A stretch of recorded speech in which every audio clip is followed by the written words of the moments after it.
I've been holding on to my beauty trash the past couple of months. I think it's been probably 3 months since my last product empties review, and today's the day we're gonna go through it all. I'll share my honest thoughts, whether or not they were worth it, or if I plan to repurchase. I feel like some of these are holy grail beauty products, while others I could pass on. So let's get started. First up is a Kiehl's moisturizer. I think this was in my last product empties video, and this is a product that both my husband and I use. I love that it's fragrance free, it's very moisturizing, and I love that it has a pump. So this is something I have already repurchased. Next up is a self tanner. This is the Saint Tropez Advanced 1 Hour Tan, and I have a love-hate relationship with Saint Tropez. I feel like it's not my personal favorite, but at the same time, it has a really good color. It's very natural, especially if you are more pale, because it does have more of those olivey undertones, so it does not pull orange. So I do always trust this one, but at the same time, the color doesn't last as long as I wish it would, or comparing it to other products. So this is a product I can kind of take it or leave it. I have a love-hate relationship with it. I guess the color is great, but I do wish that it would last longer. That is the Express formula, so technically you can wash it off depending on how deep you want the color to be, but because that color really doesn't get orangey, it doesn't get too dark in my opinion, I actually prefer to sleep in it overnight, just because I do think that helps the color last for maybe an extra day. Next is my favorite shampoo. This is the Redken Volume Injection. I actually have 3 other bottles of this in my trash at the moment because I stocked up during Prime Day, and I purchased a big pump bottle on Amazon and I squeezed all of them in there just because I am kind of over the design of this bottle. The top does get messy for whatever reason. The product will start kind of coming out and getting all over the top. But this is a really great volumizing shampoo, and I feel like it gets my hair super clean.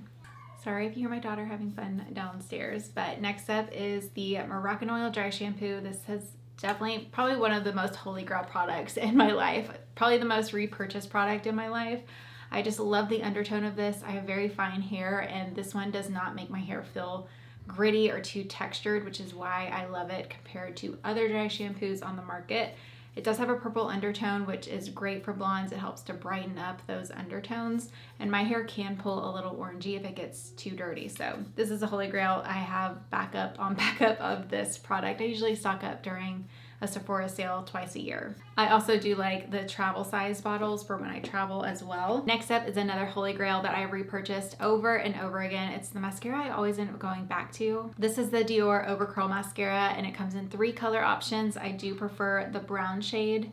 This mascara is a great middle ground. It's not overly volumizing, it doesn't get clumpy, it works well if you do want to do 2 or 3 layers of mascara. And it also helps to lift my lashes, which is really overall my preference when it comes to mascara. I just want them to hold a curl because I feel like that makes them look longer. I did recently mention this, I think in my July favorites video, but if you have not used this mascara before, from my personal experience, I do find that it feels a little dry the first time that you use it. If it's a brand new tube, it almost takes a little bit of time to warm up.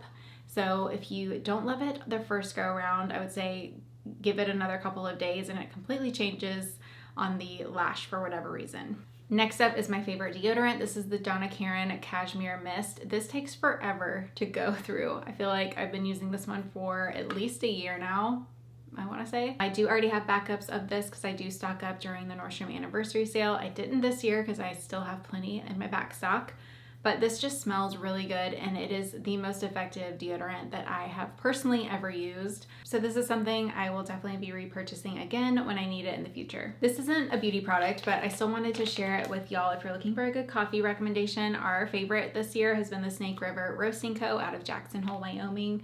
Our favorite flavors, this is actually decaf, which I do love decaf, but my personal favorites are White Spider, Big Kahuna, and Kirby's First Tram, I think. But we tried a little sample pack of them, and I feel like they taste so good. Next is a Divi Hair Serum. I kind of have a love-hate relationship with this as well. I don't think I use it consistently enough to truly notice any regrowth patterns in my hair. But I do find that when I have more of a dry scalp, this does kind of come to the rescue when I need it to. But the reason I have a love-hate with it is I feel like I go through the product very quickly, and then once you get towards the bottom, the dropper doesn't necessarily get the product. So it feels like it's empty when it's actually not. So I kind of don't love the packaging, I guess, of this. and I do wish it came with a little bit more product, but 1 fluid ounce is kind of standard when it comes to beauty products like foundations. But I have a lot of friends who swear by this for regrowth during their postpartum phase. I just honestly didn't use it consistently enough in the time frame to really determine if that was the case or not. Next up is a Colleen Rothschild hand cream. I have repurchased this one. I've gone through a couple of these in the past as well. I feel like it's a really great hand cream that's not overly like smelly and strong and kind of rosy grandma scent. It does have a scent to it, but I don't find it to be overly repulsive like a lot of hand creams. But hand cream is usually a part of my nightly routine, and I don't find this one to be super greasy, which is nice.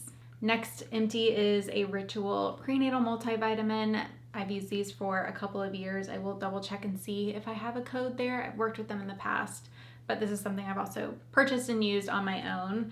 It is kind of funny though, because I have 1 vitamin in there. I'm not sure how that happened, because you're supposed to take 2. Next is a Rosacea Relief Cream from Glymed Plus. I feel like I could kind of take or leave this product. I think I prefer it more in the winter time just because it is a pretty heavy consistency. It doesn't break me out, but in the summer it just feels a little too heavy, especially because my skin can get a little bit oily. Why am I struggling with that? I was gonna say oilier and then I just got caught up with it. I don't know, but I don't think my skin needs the rosacea. Why am I struggling? I don't think my skin needs this during the summer is basically what I am struggling to say. But this is really great if you have rosacea or redness in your skin because it does help to calm it.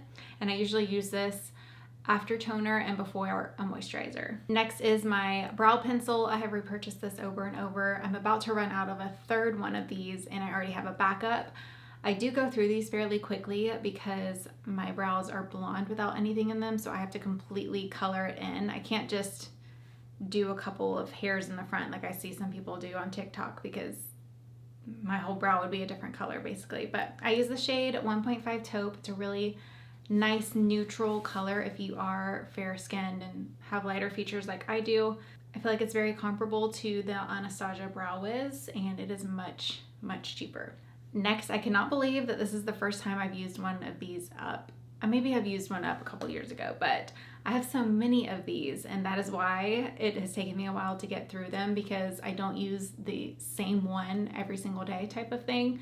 But this is the Revision Lip Balm. Holy grail. I've repurchased multiple times. I just stocked up actually during Prime Day because it was a really good deal. It was actually the best price that it had been for the past couple of years on Prime Day. But it is worth full price in all honesty. It is such a hydrating product. It is thick, so I wouldn't like kiss Josie or anything when I was wearing it type of thing, but I apply it heavily at night and I can absolutely still feel it when I wake up the next day. And it's a product that actually doesn't dry out my lips as it goes away. And I find that to be the case with a lot of lip glosses and lip balms in general. I feel like I have to constantly reapply it. Whereas when that wears away, which takes a really long time, I don't have any fine lines or dry spots. Next product is technically not an empty, but I have just had this for so long and it's kind of dried out. So I did repurchase a new one, and this is the MAC Painterly Paint Pot. This is basically an eye base. I like the Painterly color because it's sort of skin tone, so I use it whether or not I'm using eyeshadow that day. But this product will last you forever. Next is another mascara. This is the Ilia Limitless, I think is what it's called. Yeah, Limitless Lash Mascara. I think this is a really great mascara, especially if you like tubing mascara. It's so easy to remove at night. I do wish they had brown though. That's kind of the only reason I'm not currently using it. I feel like that's something that they would potentially come out with, and maybe they even have, and it's just not on my radar. I don't know. But it's a really nice lengthening and lifting mascara. If you want to see some other products that I have used up, I'll link my last product empties video for you to watch here. Thank you so much for watching, and I will see you very soon in my next video. Bye.